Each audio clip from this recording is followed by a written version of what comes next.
Hello, I'm Justin Bolcom. I'm a partner in Valencia Partners and I lead our global insurance practice. Today I'm really pleased to welcome Jean Gazançon, who's CEO of ARTE Generali, a business unit of Generali Insurance, one of the world's largest insurance businesses.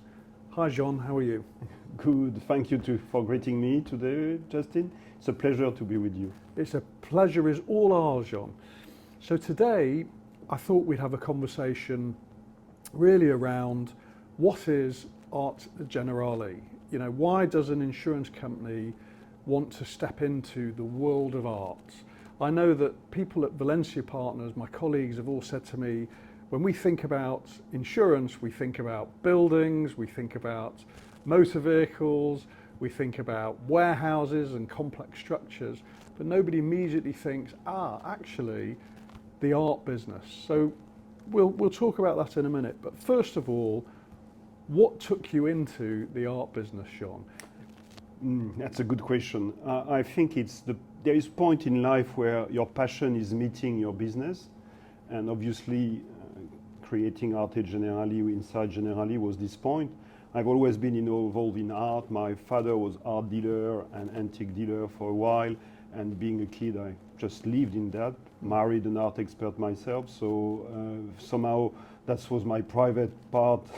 And then when suddenly there was this opportunity to create a new form of art insurance, I just simply jumped in and elaborated on this concept of art insurance for Generali.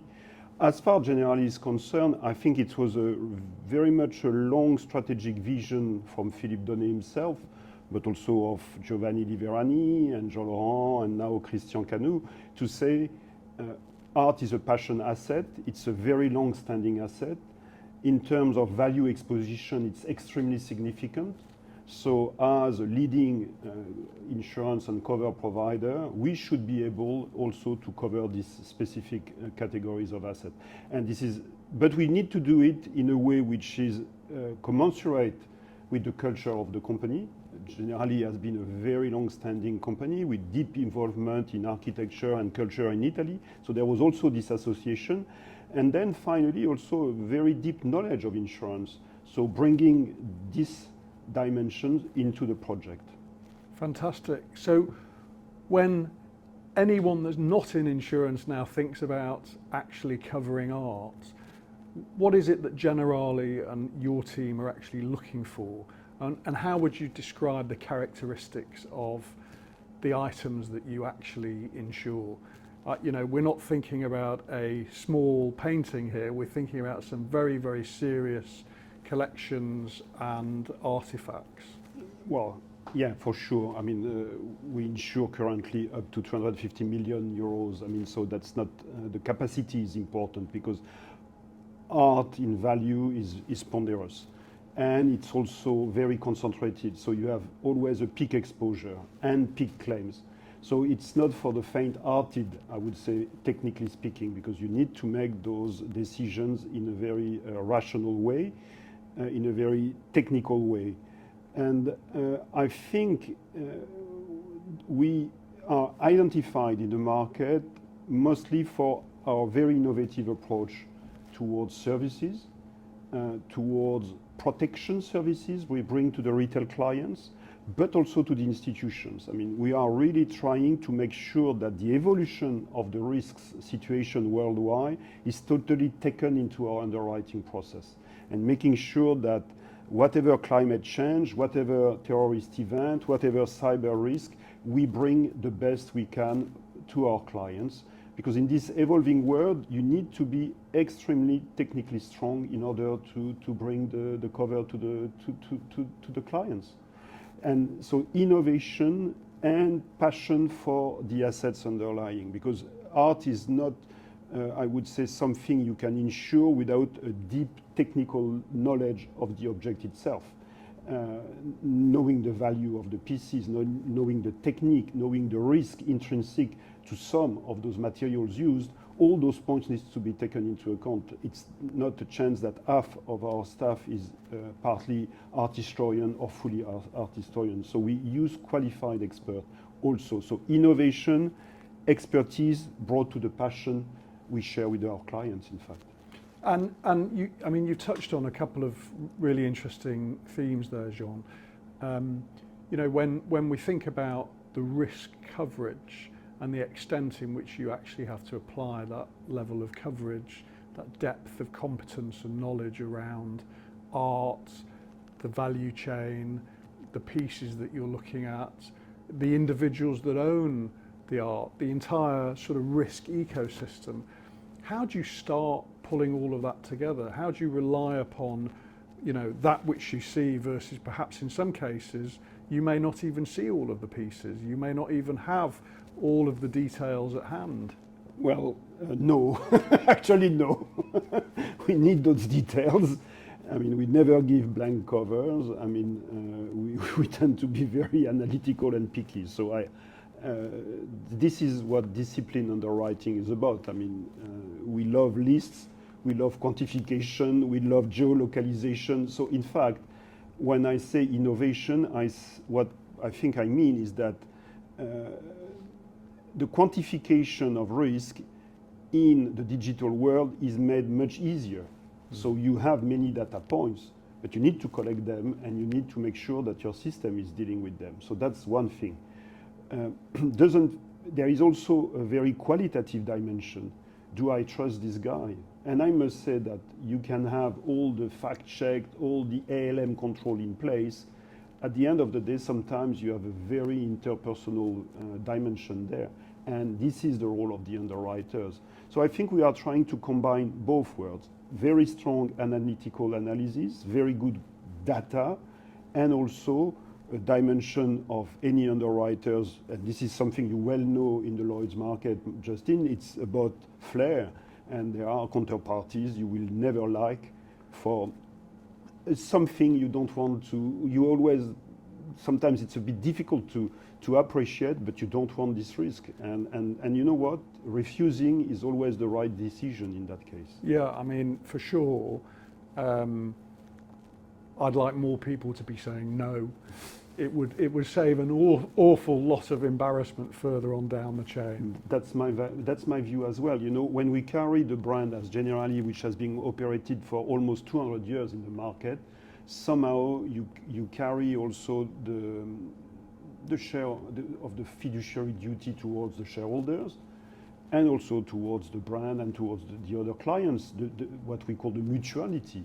So you have to be extremely careful indeed. And are there characteristics that define a high net worth individual or an ultra high net worth individual? You know, what we see increasingly with the use of data and with the use of AI is there's more and more focus around knowing your customer, knowing who this client is. Like you said, you know, getting to really, you know, understand what makes those individuals tick. But demographics change and society has never been more complex today. So is there a characteristic model that you look at and you go, aha, that's exactly what we look for at Generali? Or is there some other set of definitions? You know, I understand from a risk and rating point of view, but as you said, that sort of je ne sais quoi, that knowledge of those individuals, what do you look for? I will try to summarize. I think we like collectors when they are true collectors. We like people who really love their art. We like people who are collecting for the next generation. We like people who want to share their passion with the public. I mean, people who are trading a lot, people who are, I would say, leverage on art, people who tend to see art more as a commodity than as something which is much more associated with their ethos and their values. I tend to be a bit more careful, and because naturally in the practice, the rapidity of doing things and incur a degree of risk-taking which is maybe not accurate for us. And it's also true on the valuation. You know, when you pick very speculative artists, well, you have change in valuation, and insurance don't want to be the last counterpart in case of anything. No. And so that's the kind of things you would be a bit careful with. So Yeah, I mean, interestingly, you talk about insurance as a sort of last resort, and they don't want to be stuck with the gap, the underwriting gap. Very interesting article this morning in one of the major newspapers around the protection gap. That, you know, there's a notional figure of somewhere in the region of $100 billion worth of protection gap not covered as a result of, in part, a large part, climate change. Does climate change and sustainability have a material impact on the art world? it starts materializing. I mean, it's already obvious in the US. You have significant states in the United States at the moment where insuring art collection, private art collection, and large mansion is difficult. And I'm not talking about Nebraska, but California, Florida, I mean, major places. So definitely it's coming. And we see that in the London market, where you have some excess cover coming in the market from this part of the world. And there will be other parts affected, especially on the coastal area. So this is definitely something which is arriving at the moment. And as always, you need an hardening of the reinsurance condition to make those things, I would say, percolate down to the first line insurer. And this is what we see now. After 3-4 years, very tough years in the US market, we see that sometimes people just cannot get insured in the US. Yeah. And what we would have said before, very good quality risk, properties, extremely well protected in good location and so on, but simply because the whole area is not insurable anymore, they cannot get cover. And is that an area that Generali you see as moving into sort of alternative capital options, where it's really a public-private partnership, where art collectors have, perhaps your definition of art collectors, they've got to bear more of their own risk and maybe can afford to, but equally organisations, cities, institutions have to come together to solve that protection gap? I think ultimately there is a necessity of organizing the market in order to make sure that the capacity of absorption at the level of a continent is organized. And this is exactly what Philippe Donnet is promoting at the level of European Union, you know, making sure that the capacity is there and administrate this capacity in a responsible way in order to keep the cover as low as we can in all the locations. But there will be locations which by nature will become uninsurable, and it's already the case. Yeah, absolutely. I mean, the focus that we've seen over the last couple of years with the scale of some of these climate events and the interconnection of those events that are making them far more aggressive, far more constant, far more interconnected, is having huge impacts in areas that perhaps you would think, that's actually previously been a very good traditional sound insurance market. Suddenly the risk impact changes the dynamics there. Yeah, definitely. And this is the core. I mean, we have developed with several universities inside Europe and with the benefit of European money through the Erasmus program, what we call the Charisma program. The Charisma program, it's about sensibilization of cultural institutions towards climate risks, training of their staff on risk methodology, and then risk prevention and implementation of risk prevention measures. I mean, the museums are also impacted by those situations. And so there is a necessity there as well to better organize the prevention. So it's not only making sure that the cover is there and that we can still insure risks, it's also the way we are preventing a risk from happening or organizing the mitigation in case of catastrophe.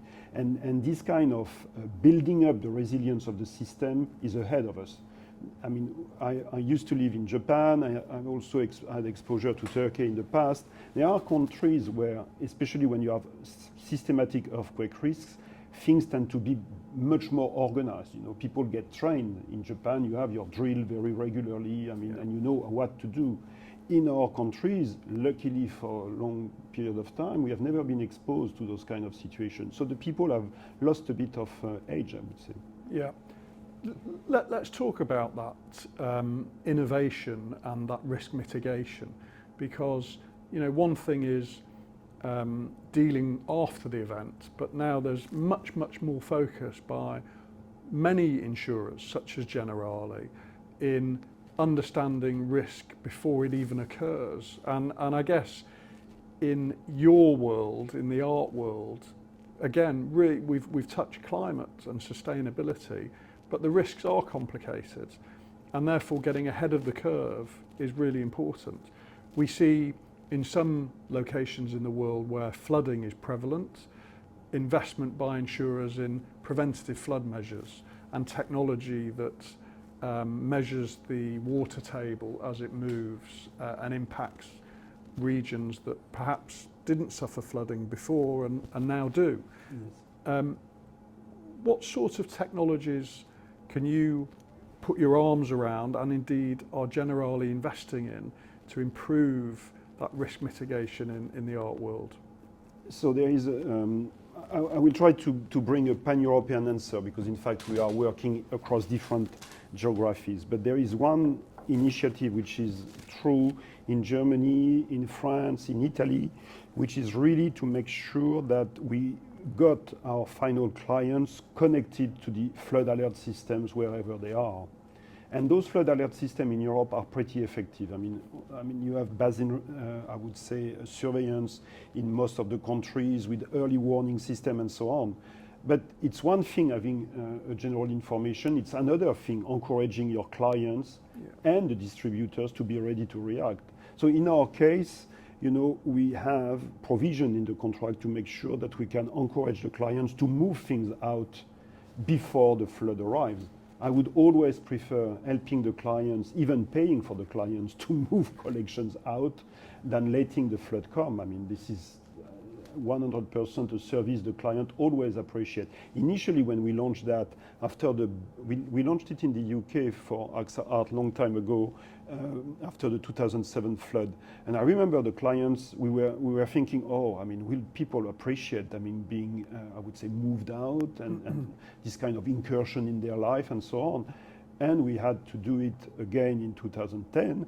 The clients were absolutely positive. I mean, they were extremely, I would say, enthusiastic about that. They say, yeah, it makes so much sense. I mean, and so it's a question of information, it's a question of process, and it's a question of organized execution. So it doesn't come by chance, you know. It's not simply a question of technology. It's a whole logistic chain which has to work in due time.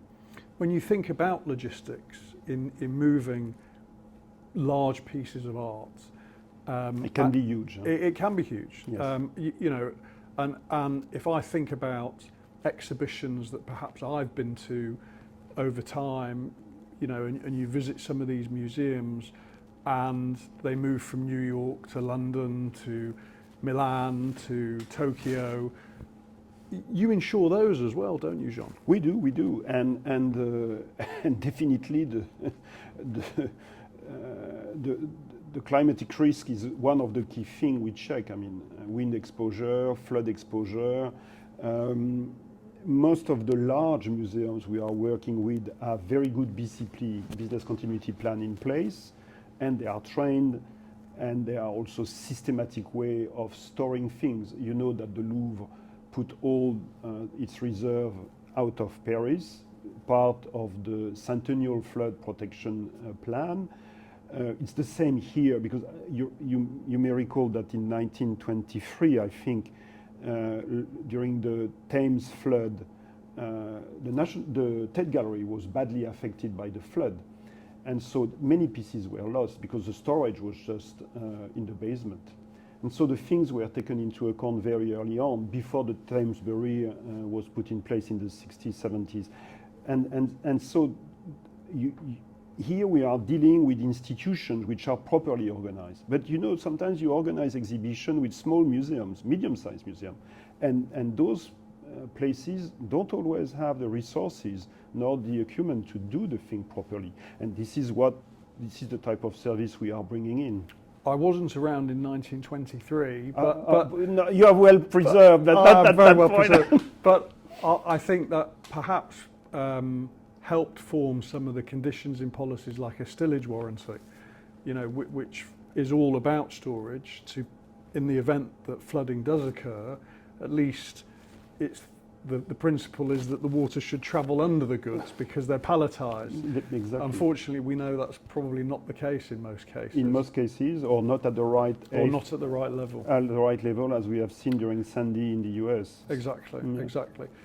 But if you think about the logistic element of it, and your earlier comments around, you know, sustainability, the art world cannot really consider themselves to be sustainable when they've got such a huge footprint, galleries, movement of goods, huge pieces of work, security and infrastructure.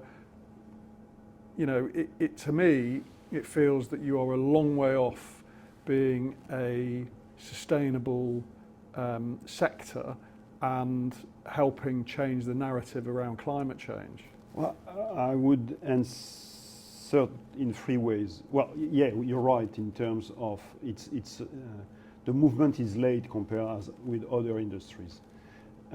B, I think during lockdown there was the clear demonstration that the sector can move online very quickly. I mean, and you have seen the multiplication of very good quality viewing room, which mushroomed overnight, and then people getting the habit of watching art in videos.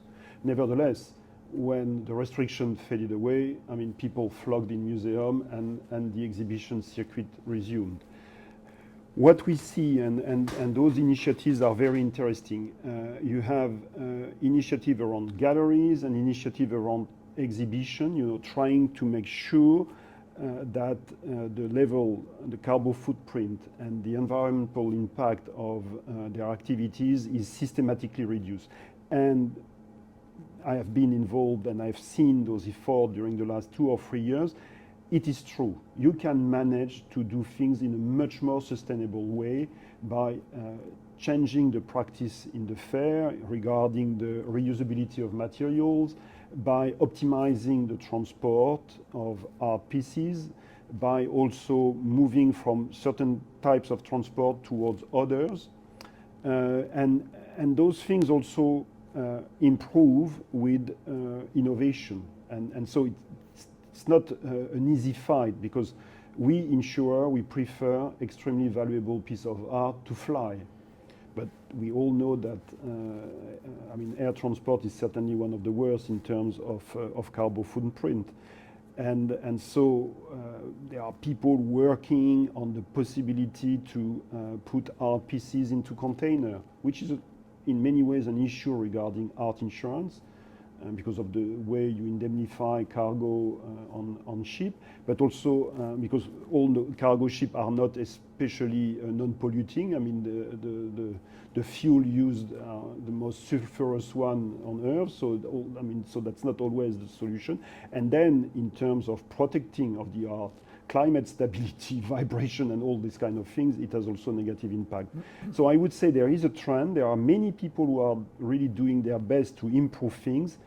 It takes time, and we still miss innovation bit to make it happen. But you know, when there is a will, there is a way. And I think it's very clear that if you are talking to museum directors or to conservators, of course, the preservation of the pieces is the most important thing.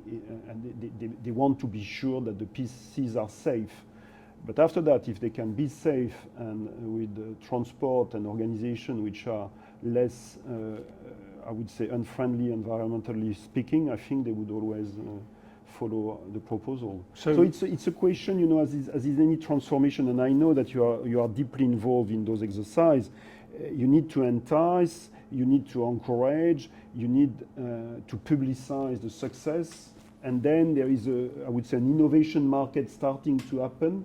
And then bit by bit, the things are moving. Yeah. So artwork by plane, but encourage the airlines that you use to use SAF, the Sustainable Airline Aviation Fuel. If possible, exactly. And sometimes train can work well in certain countries. You have always to find, to make the effort. And I must say that the big art transport companies, storage companies, I can quote our friends Gazançon and others, are really doing their best also to improve the condition of storage, using geothermy to warm the warehouses, making sure that the insulation is good, making sure that they reuse material for the crates. Chenu in France also is doing a brilliant job, and they are all trying. And I think it's a general concern. So the things are changing. It's not yet, I would say, a 100% achievement, but definitely a very strong move. Yeah, very good. So it's moving forward. Let's look at the other aspects as well, which is innovation. I mean, you've used the word a couple of times from a commercial aspect, but actually what people don't realise is that you've embraced technology in a really interesting manner to help reach and manage your clients. And you talk about more of a sort of concierge style capability and service. Talk us through, Jean, the way in which you've embraced technology and how you've developed your app and the services behind that app. I think it came out of a vision, necessity, and also opportunity. There are many different factors which explain why we have been embracing technology. I would say the vision, all of us in the team, and as I say, we are all very passionate, and we have been working in this industry for sometimes decades. And so we knew that there were limitations in the traditional way of doing art insurance. We wanted to overcome. I mean, the administrative burden. We wanted to have, follow-through processes, extremely seamless way of doing things, and also we wanted that for the benefit of the distributors and the final client. So there was this idea that creating a new company was the ability also not to embark the legacy systems and to start from new with, from the beginning, the right technology. There was also, and it would focus on, I would say, two dimensions, two pain points, I would say from a methodology standpoint, which were coming out of our past experiences. The first one was the issue around the valuation of the art piece, because you need to cover the art for what it is worth, and therefore you have to have mechanism of valuation for sometimes significant number of pieces. And this is a very time-consuming job, and therefore we thought that there would be the possibility to do something. The second part was to manage the object list, the famous object list, which is the core the core tool of our. We need a list to ensure all and a detailed list. And here again, we thought that we could do it in a different way. And it's exactly what we have done. So we have provided to our final client with an app, and this app embarks an AI system called Wonder, developed by a Canadian startup, which gives you an extremely, I would say, dynamic view of the valuation of artists, 70,000 artists since 1900, with trends and a very clever data model based around really the artistic value of the artist. I would encourage anyone to test it. By the way, you can download it, and it's available for trial. And we do that to encourage people to discover the methodology, and also because there is a kind of lot of AI seems a kind of new Luddite thing, you know. But no, AI is also a very helpful technology. Last year it was digital. This year it's AI. It is AI, but no, I mean AI is part of our system, and go and try. You will see it brings deep insight into the valuation of artists. And what we've done on the other side for the objectives, we've put in place a very clever system which enable, in fact, not only us, but also the broker and the final clients to manage their collection dynamically and without any kind of exchange of data. Everything is online, safely online, but online, which means that you can manage the insurance schedule in a very, well, accurate and responsive way. So for us, that was coming out of necessity.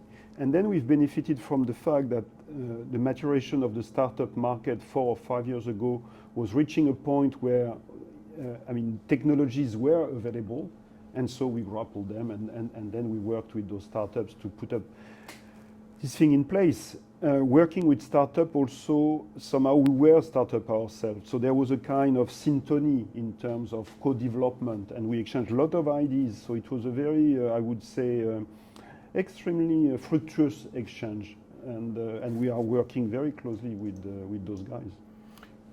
In that sort of startup environment, because the insurtech industry has just absolutely evolved over time. It's not been a shrinking violet. It's really helped insurers rethink their own innovative strands and their ability to do business in smarter, more effective and efficient ways by embracing technology. So when you yourself as a division of Generali, you're in that startup mode, what were some of the lessons learnt as you were evolving? I think, and that's why we were set up apart as a unit. When you work with startup, I mean, you have a speed, you have a way of doing things, you know, by trial and error, by fast development, which means that it's very difficult for legacy organizations to follow. So somehow decoupling us from the rest of the organization and giving us some freedom of action has enabled us to play that game. So that's one thing. Then you need to be, I mean, very often it means a real partnership, i.e. you share your deep conviction regarding the industry, and they share their deep technology conviction. And then by this exchange, there is a dynamic coming, which is a positive one. But you need to see the world in a different way. And so it's a question of engagement. It's a question of finding a common language and of also human dynamics. Because when there is a mutual interest in the exchange, sometimes one morning you say, comes the right idea and the right approach. And so it's a very good sanity exercise also, because you look at your practice differently, you know, and you say, well, yeah, we are doing that thing that way, but is it really needed? Or can't we redo it totally differently? So it's also an internal challenge. And I see that also within the team with our younger generation of colleagues, you know. We have young ones in the team, which is superb, 23, 25, 26. And so they question the old barbs like us, saying, okay, but why are you doing that thing? I mean, it's stupid. And then sometimes they say, yeah, they're right. And sometimes they are wrong, you know, but it forces you to know why and to revisit your own belief. So it's a very, I would say, it's a very good sanity exercise. It's continual improvement. Yes. So, you know, wearing the Valencia consulting hat there, we advocate continual improvement. So I strongly believe in that. Yeah. So you're learning constantly, and the machine that you want to build is a continual learning model. And you know, innovation in services means change. Sometimes the people are doing things, change of practice. So it doesn't come overnight that all of a sudden your clients say, oh, wonderful, they have an app and my life is changed. I mean, come on, it's gradual, you know. And then you have early users who are enthusiastic, and then you have people, you know, they will never use it. But it doesn't matter. You need to persevere. There is a virtue in the consistency and in the perseverance. So what makes your app sticky? When we talk about stickiness, you know, do your do your clients contact you and say, Jean, this is great, we're so pleased to have this, and you've got the data to show that they remain active inside the app? Or is it do they touch it once and then they come back on renewal? An annual cycle? That's a fair point. As Italo, my colleague, would say, I don't think we found the killer application, the thing which keeps people hooked online. Initially, we wanted to really build a community of art lovers through this tool. So maybe we are missing this glue between the users. The stickiness. I think the shared experience, the fact that they could bring bring their vision of art, in fact, into the thing and exchange on it. So I think this dimension is missing. But you have some professional users who are using it because they find, especially the Wonder application, extremely useful. 70,000 artists, your market trend and things. I mean, there are very few systems which are providing you that. So this thing, and it's very easily accessible. So this device is good for that. But I don't think having the admin online or things like that makes it very strongly differentiated. No. My clients at Valencia, my insurance clients, are really impacted with some of the geopolitical activities that are going on in today's really complex world. We touched about sustainability, the ability to move goods is also, shipping is challenged at the moment. Do you have those same degree of cross-border, international, geopolitical style issues that impact your clients, or is it very, very different? Well, when you touch, I would say, exhibition business, it's exactly the same thing, because you need naturally to stick to the sanction list, to stick to the war conditions, terrorist condition, and so on. So in fact, it's like, I would say, any kind of transport, international transport policy, you are directly impacted by the same elements. Of course, the very nature of art means that it's very rare that you have exhibition organized in war zones, and that it's extremely rare that the plane just go through a war zone. So sometimes we need to explain that in details, that a New York piece going to London will not pass over Venezuela or will not transit across Syria. No, it's a straight line above the Atlantic, full stop, and without any specific risks attached. But nevertheless, those conditions are the same. For retail clients, I would say it depends very much on their retinue and the style of and sometimes their origins. And for sure, there are clients which are sanctioned and you cannot touch. And that's the kind of discipline naturally we follow through. Just continuing the thread around technology, as you know, the London market, Lloyd's of London, is really embracing technology change.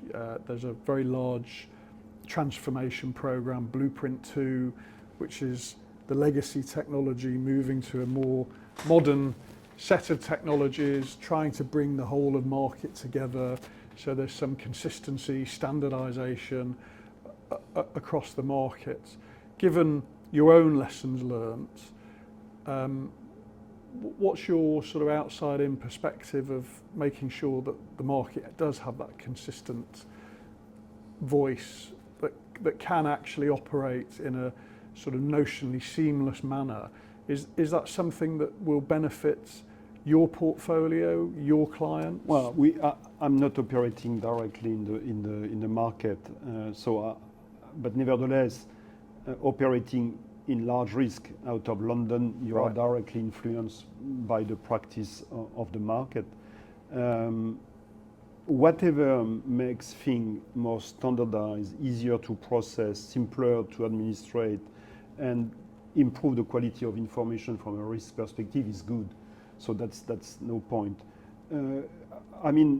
For having attended several meetings at the Lloyd's and also spending times with the underwriters, and I've always appreciated also the fact that there were there superb professionals, people with a very deep knowledge of the underlying risks, and very synthetic in their decision-making process, very fast. So, I mean, the quality of the digitalization should not come at the detriment also of what makes the market unique. Right. And it's always those two dimensions together which are difficult to achieve. So you certainly know better than me, I mean, those dynamics and how they can be, I would say, propitious or not. I think that what we have seen, we have hired many, well, let's say, you have in ARTE, you have, I would say, two layers. You had the founders, in bracket, people who came at the beginning, and Italo, Iris, Jürgen, Daniele, I mean, they are all long standers. They have always been in the market, and so they bring the depth of the knowledge. And then we have had the chance of hiring a new generation behind. And this new generation, very brilliant people, very often two diplomas, one business, one engineering, plus art history, multilingual, so able to work more or less from everywhere, the type you described. What has made their success in integration, well, is the fact that they share the same passion as the elders, you know, art. So this is creating a deep link. And definitely there is a respect to knowledge. And therefore, I mean, when they find knowledgeable and sharing elder, well, naturally the dynamic works. But you need the conditions for that. And definitely where it has been successful is when the young ones were with the old ones sharing the same office space in a very traditional way. Because you know what, when you are working in an open space and listening to people dealing with brokers, dealing with clients, you learn full speed, much more speedily than if you stay at home in front of your screen. And this is the reality, you know. And so I mean, as in any kind of social experience, the extremes is always an issue. So, I mean, working from home can be a solution sometimes for logistic reasons, but should not be the sole way of engaging and putting the young ones and the elder ones in a positive dynamics physically together, building up a team. This is a deep human reality. Nothing can surpass, I think.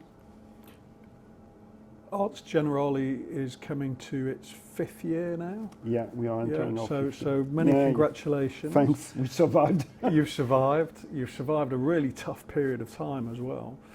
What does the next 12 months look like, Jean, as you enter that 5th year? It's a fair question. 5th year is for startup, you know, it's the critical one. So we we know that. I think what we are seeing two things.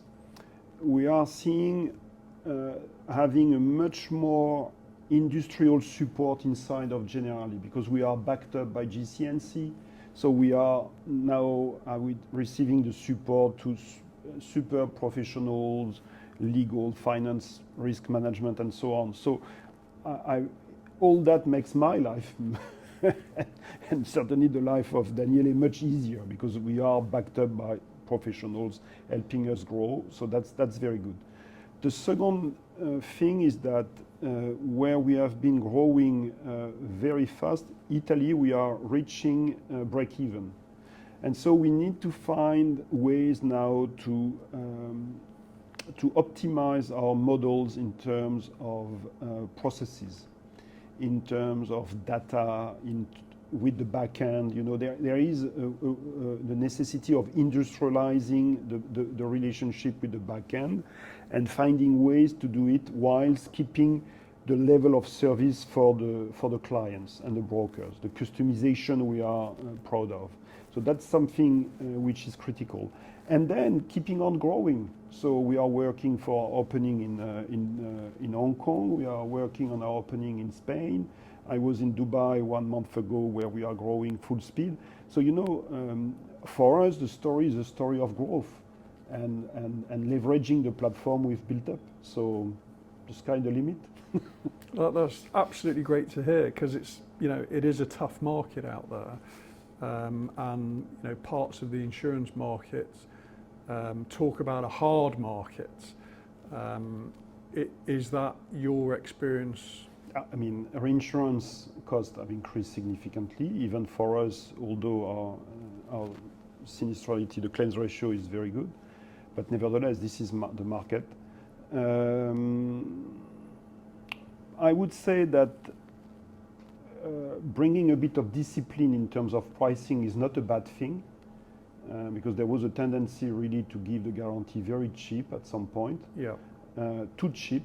You cannot bring covers of 5-6 billion at rates which are so low that if there is a single blow, the whole thing is wiped out. So there is somehow there has been a bit of complacency. So we need to always to look at those situations as a way to improve underwriting, making sure that the disciplined underwriting is in place. And when the risk is good, you always find a cover and you always find a price which is correct. And then there are marginal things which maybe are more difficult to place, but this should not be the norm, you know.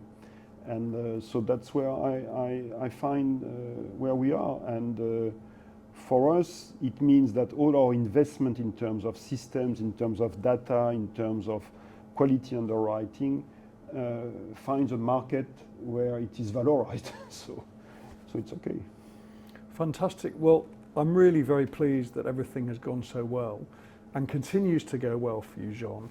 It certainly sounds like year 5 is going to be the year that, you know, true growth happens, profitability occurs, and that platform evolves into actually the #1 art platform for the industry. Thanks for your wishes, Justin. So, thank you very much to Jean Gazançon, the CEO of ARTE Generali, a business unit of Generali. Today at Valencia Partners, we've been really pleased to have our conversation. Thank you. Thank you.